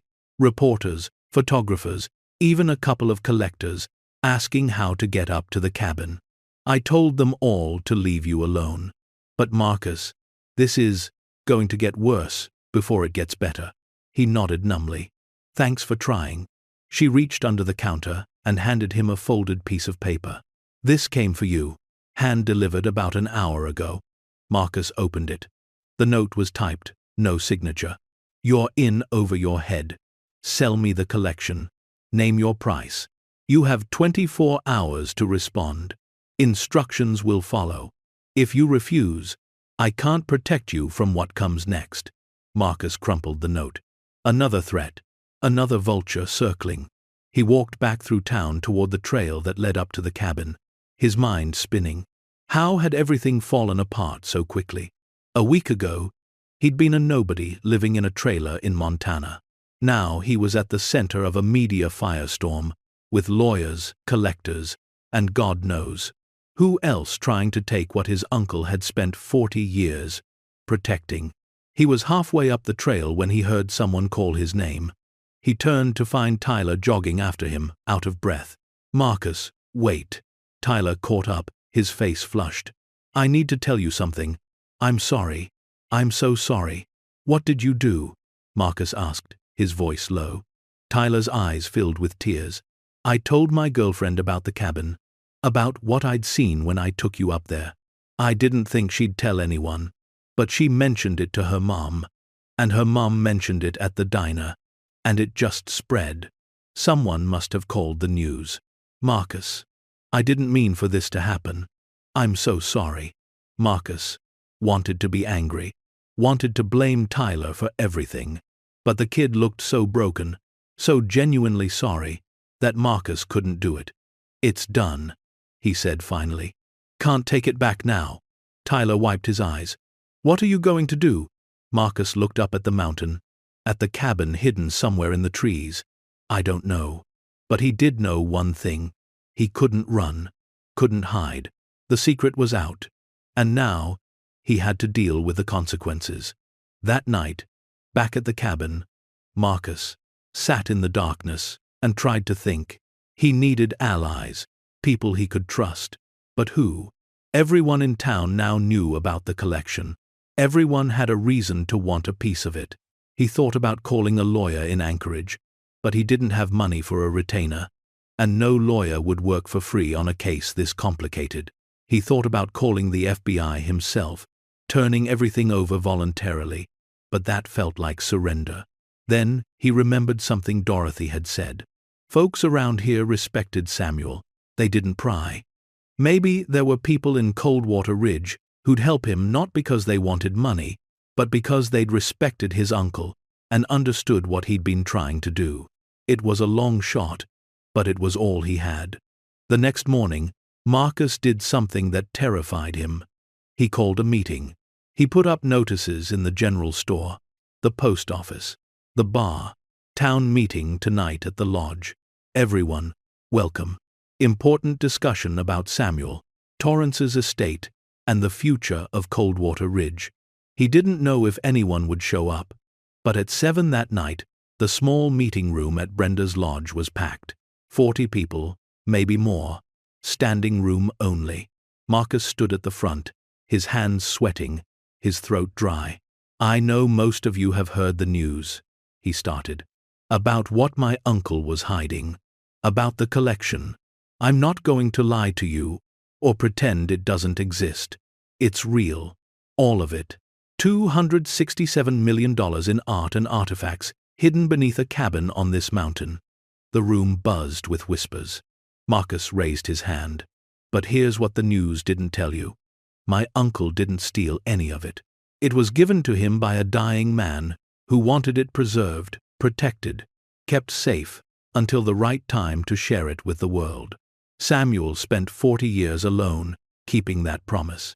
He sacrificed everything, his family, his life, everything." He paused, gathering his courage. "Now I've inherited that burden, and I'm going to be honest. I don't know what to do with it. I've got lawyers threatening me, collectors trying to buy me out, agencies preparing to investigate. I'm one person with no money and no experience, and I'm about to lose everything my uncle worked for. So, I'm asking for help. Not money, not a piece of the collection, just help protecting it until I can figure out what to do next." The room was silent. Then Hank stood up in the back. "What kind of help you need?" Marcus felt his throat tighten. "Security. Witnesses. People willing to stand with me when Heritage Recovery comes back with their warrant. People willing to testify that my uncle was a good man who didn't steal anything. People willing to help me preserve what he built instead of letting it get torn apart by people who only see dollar signs." Dorothy stood next. "I'm in." Then Tyler. "Me too." One by one, people stood. Not everyone, maybe half the room, but it was enough. Marcus felt something shift in his chest. For the first time since this nightmare began, he wasn't alone. The next few days were a blur. The volunteers organized shifts, watching the cabin, making sure no one approached without Marcus knowing. Hank and 3 other men built a better perimeter fence. Dorothy started documenting everything, taking statements from people who'd known Samuel, creating a record of the kind of man he'd been. Tyler reached out to a friend in Anchorage who knew a lawyer specializing in cultural property law. The lawyer agreed to review the case pro bono after hearing the story. But the pressure kept mounting. Heritage Recovery filed their motion for a warrant. The IRS opened an investigation into potential tax evasion. A museum in Boston claimed that one of the paintings had been stolen from their collection in 1973. Each day brought new threats, new challenges. Marcus barely slept. He spent his nights going through his uncle's files, building his defense, preparing for the legal battles ahead. And slowly, something changed in him. He stopped feeling like a victim, like someone things were happening to. He started feeling like someone who could fight back. The cabin wasn't just his uncle's legacy anymore. It was his, and he'd be damned if he'd let anyone take it without a fight. 1 week after the news broke, Richard Castellano returned. This time he brought a sheriff's deputy, a warrant, and a team of appraisers. Marcus stood at the door with Hank, Dorothy, Tyler, and 15 other people from town. "We're here to execute a legal warrant," Castellano announced. "Please, step aside." Marcus didn't move. "Show me the warrant." Castellano handed it over. Marcus read it carefully, then handed it to the lawyer who'd driven up from Anchorage. The lawyer, a sharp woman named Rebecca Santos, reviewed it quickly. "It's legitimate," she said quietly. "They have the right to inspect and catalog the collection." Marcus looked at the faces around him, at the people who'd stood with him. Then he looked at Castellano. "Fine, you can inspect, but you're doing it with witnesses. Everyone here stays. Everything you see, everything you touch, gets documented. And if you try to remove a single item without proper legal authorization, I'll have you arrested for theft." Castellano smiled thinly. "We're not thieves, Mr. Torrance. We're professionals." Marcus opened the door. "Then let's see if you can prove it." They stood in the vault. 30 people crammed into a space meant for one, watching as Castellano's team moved through the collection with gloved hands and scanning devices. The appraisers worked in near silence, photographing each piece, recording serial numbers, checking items against a database on their tablets. Marcus watched every move, his jaw clenched, his hands balled into fists. Dorothy stood beside him with a video camera, documenting everything. Rebecca Santos took notes on a legal pad, her expression unreadable. The tension in the room was suffocating. After 2 hours, one of the appraisers called Castellano over to a painting. They whispered, heads close together. Then Castellano turned to Marcus. "This piece," he said, pointing to a small oil painting of a Venetian canal scene. "It's listed as stolen from a private collection in Milan in 1974. The original owner's estate has been searching for it for 50 years.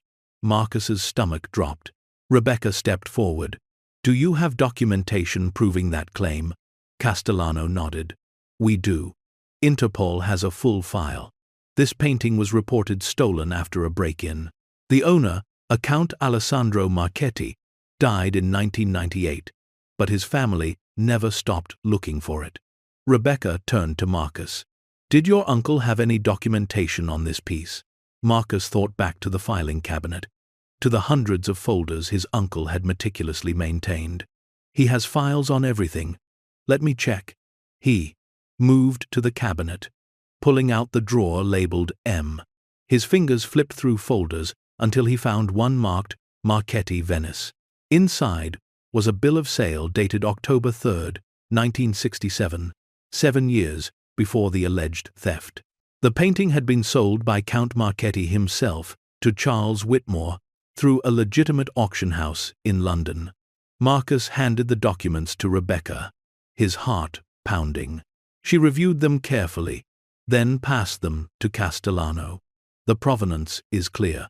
Charles Whitmore purchased this painting legally in 1967. If it was reported stolen in 1974, that's a problem with the Count's insurance claim, not with this collection. Castellano's expression hardened. Or, your uncle forged these documents. My uncle didn't forge anything, Marcus said, his voice rising. Every piece in this collection has documentation, bills of sale, auction records, letters of authenticity. Charles Whitmore spent 30 years building this collection legally. If you want to question that, you'll need more than speculation. The room fell silent. Hank stepped forward, his voice gravelly. I knew Samuel Torrance for 25 years. That man was the most honest person I ever met. Wouldn't even keep a nickel if someone gave him the wrong change. You're calling him a forger, a thief. You better have proof. One by one, others spoke up. Dorothy, Tyler, Brenda, the shopkeeper, the postmaster, even the bartender from the local dive, each one testifying to Samuel's character, his integrity, his quiet honor. Castellano listened, his expression shifting from confident to uncertain. Finally, he turned to his team. Continue the inventory, but document everything. Every piece, every file, every claim. It took 3 more days. The team worked from dawn until dark, cataloging 473 items. They found 2 more pieces with questionable histories, but in both cases, Marcus produced documentation, proving legitimate acquisition. By the end, even Castellano seemed impressed. On the final evening, as his team packed up their equipment, he approached Marcus. I'll be honest, Torrance. I expected to find a treasure trove of stolen goods. But your uncle, he kept meticulous records. Everything checks out. Well, almost everything. There are still a few pieces that will need further investigation, but nothing that suggests criminal activity. So, we're done? Marcus asked. Castellano shook his head. Not even close. The IRS will have questions about taxes. Museums will make claims. The legal process will take years. But as far as heritage recovery is concerned, we're satisfied that nothing here was stolen. At least, not by your uncle. He extended his hand. Marcus hesitated, then shook it. What happens now? Castellano looked around the vault. That depends on you. You could sell it all, make yourself very wealthy, or you could spend the next decade fighting legal battles while it sits here gathering dust. Or, he paused, you could do what I think your uncle always intended. You could make it matter. After Castellano and his team left, Marcus sat in the cabin with Rebecca Santos, Dorothy, Hank, and Tyler. The fire crackled in the wood stove, casting warm light across the worn floor. Rebecca laid out several legal documents on the table. You have options, she said. First, you could liquidate the collection. Sell everything through private sales or auction houses. After taxes and legal fees, you'd walk away with maybe $70 to $80 million. You'd be set for life. But the collection would be scattered. Everything your uncle worked to preserve would be broken up and sold to the highest bidder. Second option, she continued, you could donate everything to existing museums. You'd get tax write-offs, avoid most legal complications, and the pieces would be preserved. But you'd have no control over how they're displayed or used. And you'd walk away with nothing financially. She pulled out a third document.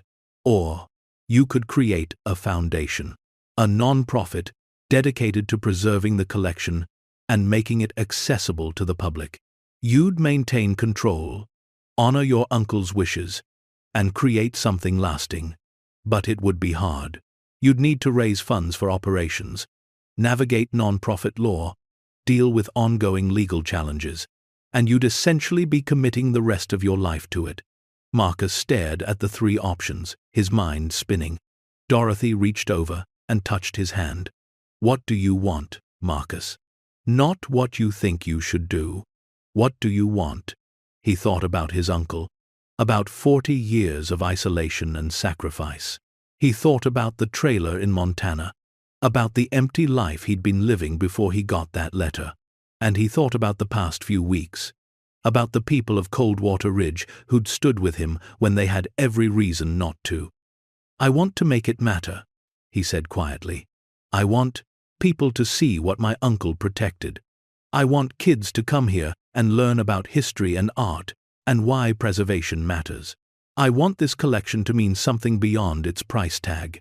Hank leaned back in his chair. Then you're going to need help. A lot of it. Tyler nodded. I'm in. Whatever you need. Dorothy smiled. Me too. Let's build something. Over the next 3 months, Marcus threw himself into creating the Whitmore Torrance Foundation.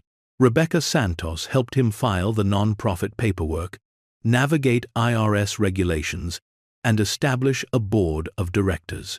Dorothy became the first board member, handling community outreach and volunteer coordination. Hank oversaw security and facilities management. Tyler became the technology coordinator, building a website and managing social media. And Marcus, the guy who 6 months ago had been living on canned beans in a trailer, became the foundation's director. They started small. Marcus couldn't open the vault to the public, yet insurance requirements and legal protections had to be in place first. But he could tell the story. He gave interviews to journalists, carefully controlling the narrative. This wasn't about treasure or money. It was about a man named Charles Whitmore, who loved history, and another man named Samuel Torrance, who loved him enough to protect his legacy. The story resonated. Donations started trickling in. Small amounts mostly, $20 here, $50 there, from people who wanted to support the mission. A museum in New York offered to loan exhibition space for some of the pieces. A university in Seattle expressed interest in partnering on educational programs. But not everyone was supportive. The museum in Boston that claimed ownership of one painting filed a lawsuit.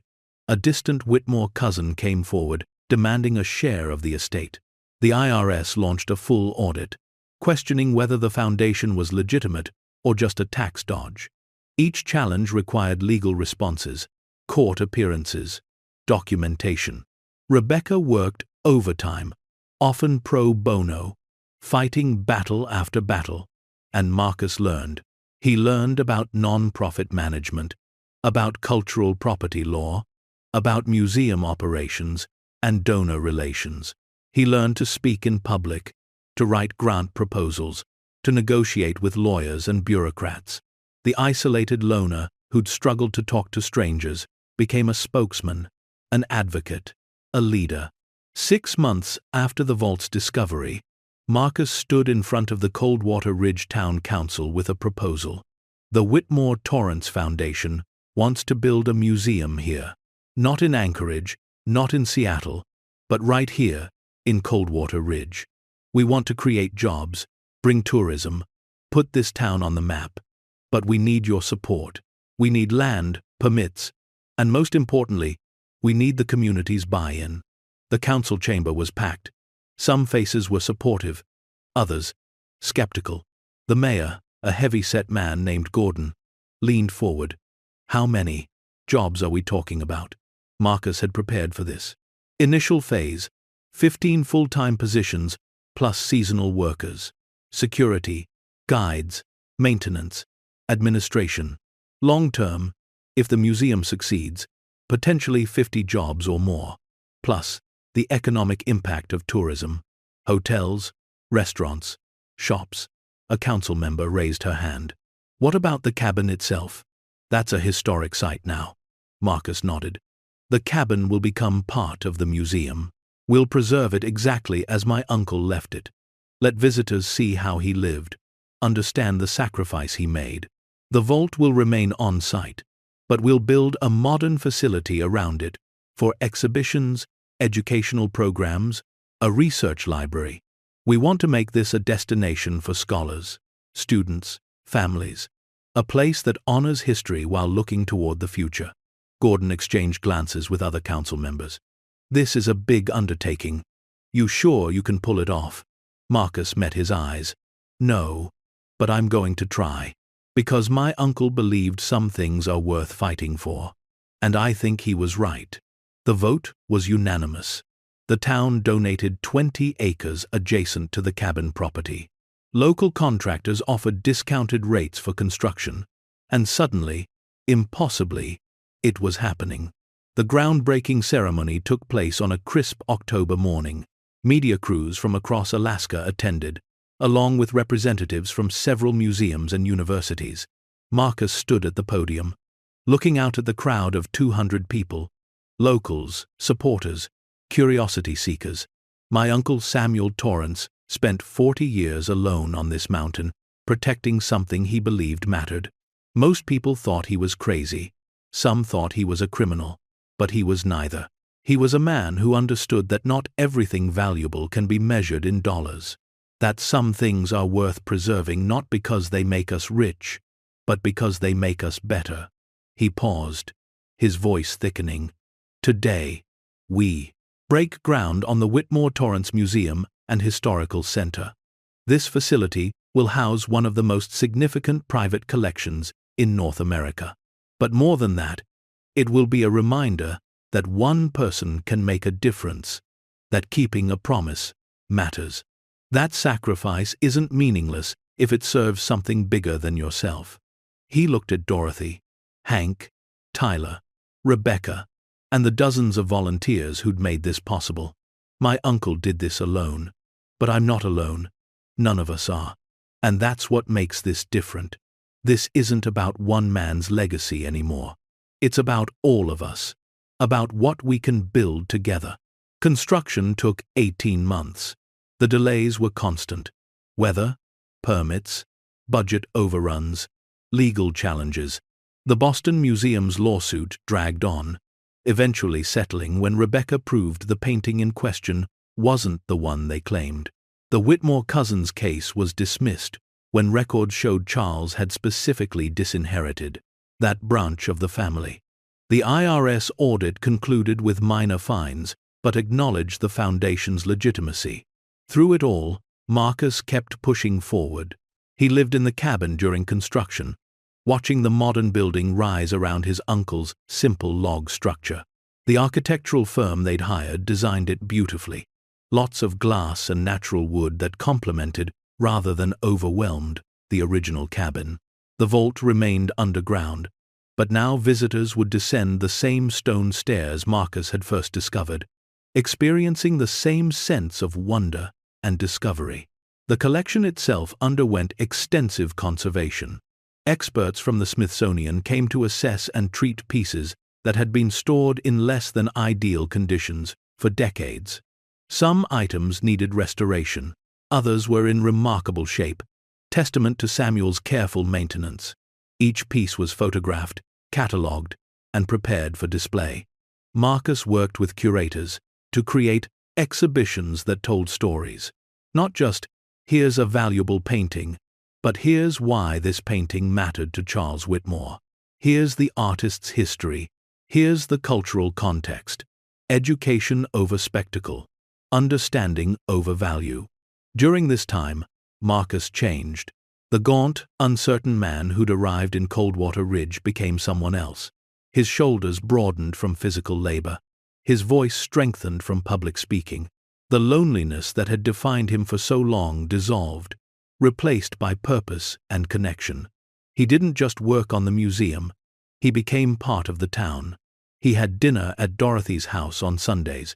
He helped Hank repair his truck. He taught Tyler how to properly catalog historical documents. He coached Little League for the town's kids in summer. He dated a woman named Claire who worked at the library in Fairhaven. The relationship didn't last, but it reminded him he was capable of letting someone in. One evening, about a year into Centime construction, Marcus sat in the cabin with a reporter from National Geographic. The magazine was doing a feature story on the museum and the remarkable tale behind it. The reporter, a woman in her 50s named Judith, asked him a question that cut to the heart of everything. Do you ever resent your uncle for putting this burden on you? Marcus thought about that. I did at first. When I realized what I'd inherited, all I could think about was how it was going to ruin my life. How I'd end up like him, alone and paranoid, sacrificing everything for something I didn't ask for. He looked around the cabin, at the walls his uncle had built, at the tools carefully hung on their pegs. But then I understood something. My uncle wasn't burdened by this collection. He was freed by it. He found purpose in a world that hadn't given him much. And yeah, he was alone. But he wasn't lonely. Not really. He was doing something that mattered, and that gave his life meaning.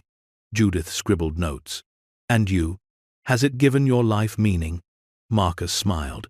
I used to think my life was over, that I'd peaked and everything after was just waiting to die.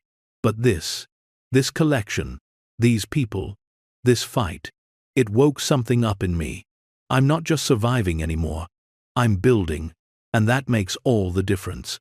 The museum officially opened on June 20th, 2 years and 4 months after Marcus first discovered the vault. The ceremony was attended by over 1,000 people.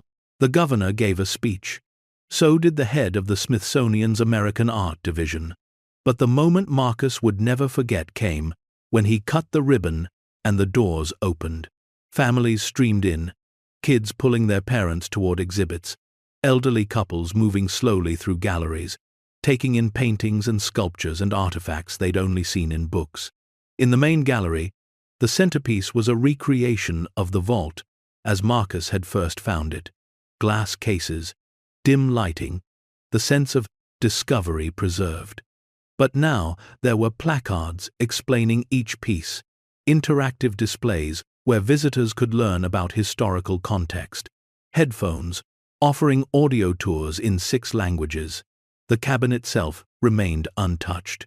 Visitors could walk through, see Samuel's simple bed, his books, his coffee mug, still sitting on the table. It was eerie and powerful, a ghost made real. And at the center of it all, a large photograph of Samuel Torrance and Charles Whitmore, standing together in Vietnam, young and alive and smiling. Beneath it, a plaque read, "In memory of 2 men who understood that preserving the past is how we build the future." Marcus spent the opening day walking through the galleries, watching people experience what his uncle had protected. A young girl stood transfixed in front of a Roman coin collection, reading every placard. An art student sketched one of the paintings, tears running down her face. A veteran stopped at the Vietnam exhibit, where Charles's purple heart was displayed alongside Samuel's medic bag, and saluted. This was what Samuel had died for.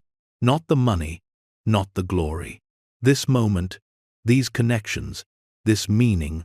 By the end of the first year, the museum had welcomed over 75,000 visitors. Revenue from admissions, donations, and gift shop sales exceeded projections. Coldwater Ridge, a town that had been slowly dying, suddenly had 3 new restaurants, 2 hotels, and a gas station that actually stayed open past 6 p.m. Property values increased. Young people stopped leaving for cities. The school enrollment grew, and at the center of it all was the museum, employing 42 people, hosting educational programs, partnering with universities on research projects. But Marcus's proudest moment came from something smaller. The foundation launched a scholarship program for kids from rural Alaska who wanted to study history, art, or museum sciences. The first recipient was a 17-year-old girl from a village, even smaller than Coldwater Ridge, who'd never been to a museum before visiting theirs. At the scholarship ceremony, she stood at the podium and said, "I always thought places like this were for other people, rich people, city people. But Mr. Torrance showed me that history belongs to all of us, that we all have a right to preserve it and learn from it. This scholarship isn't just paying for college, it's telling me I belong." Marcus wiped his eyes, remembering himself at that age, convinced the world had no place for him. 3 years after opening, on the anniversary of Samuel's death, Marcus held a private ceremony at the cabin. Dorothy, Hank, Tyler, Rebecca, and a few others climbed the ridge in the early morning light. They stood in silence for a moment. Then Marcus spoke. "My uncle used to write in his journals about waiting for the right time, the right moment, to reveal the collection, to share it with the world. I don't think he ever found that moment because there isn't one. There's no perfect time, no moment when everything aligns. There's just the decision to act, to trust, to believe that what you're protecting matters enough to risk everything for it." He looked at the faces around him. Samuel gave his life to this. And in a way, he gave me mine back.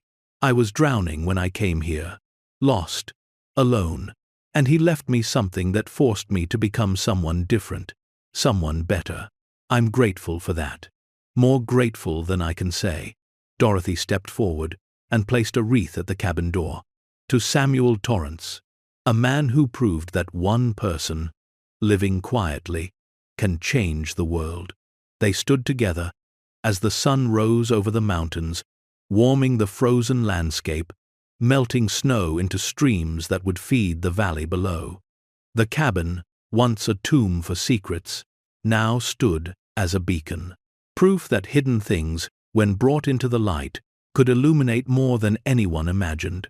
Marcus walked the museum grounds one evening in late summer, watching families picnic on the grass, kids running between sculptures placed along garden paths, couples sitting on benches discussing paintings they'd just seen. The facility had grown beyond his wildest imagination. They'd added a conservation lab where visitors could watch experts restore artifacts, a digital archive where researchers worldwide could access the collection's catalog, a concert hall where musicians performed pieces from the eras represented in the exhibitions. And plans were underway for a second building dedicated to rotating exhibitions from other institutions. But the thing that moved Marcus most was the guest book. Every visitor who came through wrote something, their thoughts, their reactions, their gratitude. He read through them, sometimes late at night, when the museum was closed. This place reminded me why I became a teacher. My son, who hates museums, spent 3 hours here and didn't want to leave. I never understood why art mattered until today. Samuel Torrance is a hero. The comments went on for hundreds of pages, thousands of entries, each one a small testament to what had been preserved and why it mattered. One entry, written in shaky handwriting, stopped him cold. "I knew Charles Whitmore, served with him in Vietnam. Didn't know what happened to his collection after he died. Thought it was lost or sold. Finding it here, preserved with such care, knowing he trusted the right person, gives me peace I didn't know I needed. Thank you, Samuel. Thank you, Marcus. You honored a good man's dying wish. The world is better for it." It was signed by a veteran named Robert Chen, with an email address. Marcus reached out to him. They talked on the phone for 2 hours, Robert sharing stories about Charles, about his kindness and his passion for beauty in a world full of ugliness. He sent photographs that now hung in the museum's Vietnam exhibition, and he visited twice, spending hours walking through galleries, reconnecting with memories he thought he'd lost. That connection, that bridge between past and present, was what the museum represented. Not wealth, not prestige, But memory kept alive, stories preserved, lessons passed forward. Marcus understood now what his uncle had understood 4 decades ago. Some things transcend their monetary value. Some things matter simply because they exist, because they remind us of who we were and who we can be. On a cold December evening, 5 years after discovering the vault, Marcus stood alone in the main gallery after closing. Christmas lights twinkled outside, reflecting off the snow. The gallery was quiet, peaceful. He walked slowly through the exhibits, stopping at pieces that had become old friends. The Venetian canal painting that had almost caused a lawsuit. The Roman coins that had sparked a young girl's passion for archaeology. The jade figurines that an elderly Chinese couple had wept in front of, explaining they'd seen identical pieces in their grandmother's house before the Cultural Revolution destroyed everything. He ended at the photograph of Samuel and Charles, 2 young men in a war zone, smiling despite everything. Marcus touched the frame gently. "I hope I did right by you both," he whispered. "I hope this is what you wanted, what you dreamed of." The photograph, of course, didn't answer. But somehow, Marcus felt he knew. The ache of doubt that had plagued him for years, the fear that he was failing or doing wrong, had faded. Not because everything was perfect. Legal challenges still arose. Budget shortfalls happened. Critics questioned decisions. But because he knew in his bones that this work mattered. That every child who walked through these doors, every family that spent an afternoon surrounded by beauty and history, every scholar who accessed the archives, justified the sacrifice. Marcus's life had been transformed in ways he never anticipated. He wasn't rich, he paid himself a modest salary from the foundation, enough to live comfortably, but not extravagantly. He wasn't famous outside Alaska. Few people knew his name, but he was fulfilled. He woke each morning with purpose. He went to bed each night knowing he'd contributed something. The loneliness that had defined his existence before, Coldwater Ridge, felt like a distant memory. He was surrounded by people who shared his mission, his passion. He belonged somewhere, belonged to something. And perhaps most importantly, he'd learned what his uncle spent 40 years proving, that a life devoted to something bigger than yourself is never wasted. The museum's success sparked a movement. Other private collectors reached out, asking about establishing similar foundations. Universities incorporated the Whitmore-Torrance model into their museum studies programs, and towns across rural America started looking at their own forgotten corners, their own hidden histories, wondering what treasures might be waiting to be discovered and shared. Marcus became a consultant, helping others navigate the process he'd stumbled through. He gave talks at conferences, wrote articles for museum journals, even appeared in a documentary about cultural preservation in the 21st century. But he never forgot where it started. A 75-cent auction, a frozen cabin, a letter from a dead uncle, and a promise kept across 4 decades. One morning, Marcus stood on the ridge above the museum, watching the sun rise. He thought about the journey, the fear, the doubt, the battles fought and won. He thought about the people who'd helped him, who'd believed in something bigger than profit. And he thought about the version of himself who'd stood in this exact spot 5 years ago, terrified and alone, holding a flashlight and wondering if the vault below was real or imagined. That man was gone. In his place stood someone stronger, braver, more connected to the world, and more certain of his purpose. The transformation hadn't been easy, but nothing worth doing ever is. Anyone can inherit something valuable if they're lucky enough. But it takes courage to transform that inheritance into legacy, to turn wealth into meaning, to choose purpose over profit. Marcus Torrance, a struggling mountain man with nothing to his name, became the guardian of $267 million in artifacts. But more importantly, he became the guardian of a promise, a memory, and a belief that some things matter more than money. His uncle Samuel had started the work. Charles Whitmore had funded it, but Marcus finished it. He brought it into the light, and in doing so, he proved that inheritance isn't just about what you receive. It's about what you do with what you're given. As the morning sun painted the mountains gold and purple, Marcus smiled. Below him, the museum was starting to wake up. Staff arriving for the day, buses pulling into the parking lot with students eager to learn. The cabin, once frozen and forgotten, now stood at the heart of something alive, growing, generative. His uncle's 40 years of solitude had been redeemed. Charles Whitmore's dying wish had been honored. And Marcus had found what he'd been searching for his entire life without knowing it. A reason to stop surviving and start living. Because sometimes the greatest treasures aren't found in vaults beneath frozen cabins.